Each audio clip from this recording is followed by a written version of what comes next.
trahi personne. On a exprimé nos convictions. Ça n'a pas été compris à un moment. On l'a payé et on l'a accepté. ma ñëw ci lenn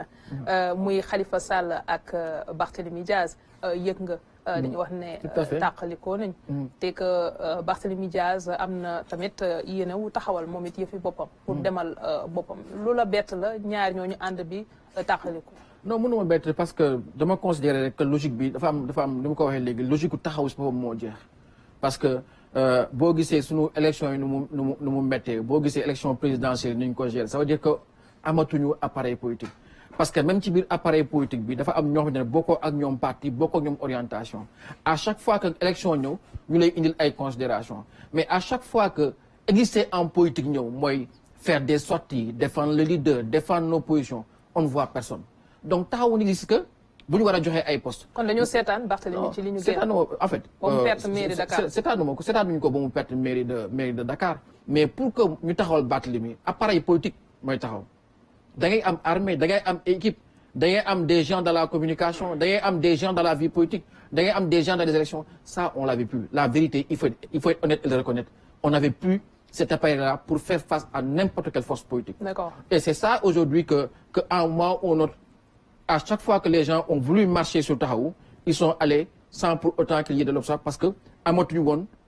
armée ak équipe pour jàkkaarloo ak ku mu mënti doon donc tey pour moi quelqu'un comme Barthélémy Diaz qui est quand même un acteur politique qui est légitime a le droit de dire que à partir de maintenant je vais construire quelque chose à partir du moment où il a une ambition politique tous ceux qui ont été candidats à l'élection présidentielle ou qui sont devenus présidents ont construit quelque chose le PASTEF est un parti nouveau Macky Sall a construit la paix et je pense que si lui il pense qu'il peut construire quelque chose porteur de ses idées de sa vision pour le Sénégal je pense que c'est bienvenu dans le champ. Yan rapport nga am ak ñoom muy Khalifa Sall comme muy Barthélémy Diaz ñii nga xamante ne jël nga décision demal sa bopp yan rapport nga garder. Barthélémy Diaz c'est mon frère c'est mon camarade de parti je pense que man avec lui on fait partie de ceux qui ont fondé Convergence Socialiste. ci wolof ñu ñoo samp Convergence Socialiste Parti Socialiste à l'époque yombul woon parce que bi ñu ñëwee Parti Socialiste fekk na daanaka Parti Socialiste dee ñun bi ñuy dugg politique dañu gis parti bu nekk opposition ñu dugg fa. yëkkati ko animé ko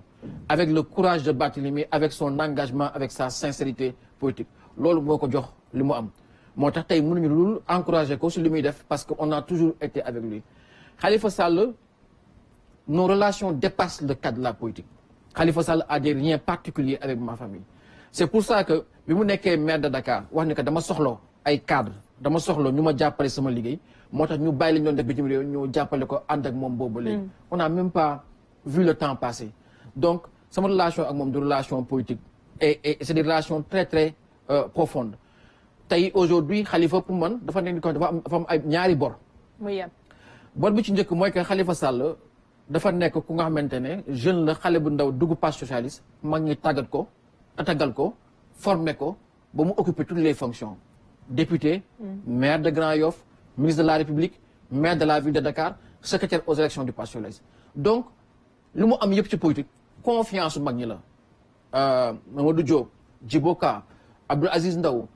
Abdou Diouf et tous les gens qui l'ont formé et qui l'ont accompagné ba si ñoom Lamine Diack ak yooyu qui ont toujours eu un moment où on démarre sa carrière bor boobu bor bu mu war fay la Khalifa Sall ñun bi ñuy ñëw ville de Dakar loolu la ñu waxoon daf ñu ne woon dama bëgg man bés may génne mairie de Dakar sama bilan daf ci war bokk man formé naa ay cadre administratif comme man ñem ko defee comme ñun ni ñu liggéey ak Mamadou Diop wala ak Djibo Ka et ça c'était important beneen bor bi du borom moom rek boru Khalifa la boru Aminata Mbengue Ndiaye la boru Serigne Mbaye Thiam la ñi nga xamante ne tey ñoom ñoo nekkoon à la tête du Parti socialiste bi problème yi di am aujourd'hui ils n'ont pas le droit génn champ politique bi wala bàyyi politique te Parti socialiste taxawaatul et au-delà si ñoom sa boru Samba Sy la boru Nicolas Ndiaye la boru Khoudia Mbaye la et tous ces gens la gauche parce que tey gis nañ droite bu ñu defee élection législative PDS Rewmi APR dañu def benn parti muy la droite def ko takk wàllu ils ont des jokers Macky Sall est un candidat potentiel Karim Wade est un candidat potentiel et la gauche tey en tant que socialiste je pense que tey la gauche waroon gën a am discours pourquoi parce que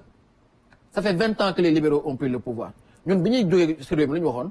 dañu waxoon ne on a laissé les voyants au vert on a des finances publiques stables avec des agents de l'administration qui sont devenus ministres. Entre-temps, mbiri nit yi yokk na lim bi gën na yeneen charges yi infrastructure. Mais 20 ans après, on nous dit que nos comptes sont truqués. 20 ans après, on nous dit que la dette est sous-évaluée. On a presque 20 000 milliards de dettes. 20 ans après, on nous dit que dans ce pays-là, les gens ont été capables de faire des DAT, reverser le compte public, les gens n'est sur les comptes publics, ainsi de suite. Ce n'est pas l'État qu'on a laissé. Nous, nous avons une administration de qualité, avec une école réforme, on a laissé un État viable, on a laissé des finances publiques ouvertes. Donc, 20 ans après, nous les socialistes, nous la gauche, et il est pas normal qu'on s'en débat. Mais tey Abba li ngay wax ni muy leg boobu nga xam ne parti socialiste am na ko ñu war ko perpétuer bañ a seetaan mu nax saay tey ku nekk ci yéen bëgg a demal yoonam bu Barth demee yow nga dem Khalifa nekk fële ngeen bàyyi ko est-ce que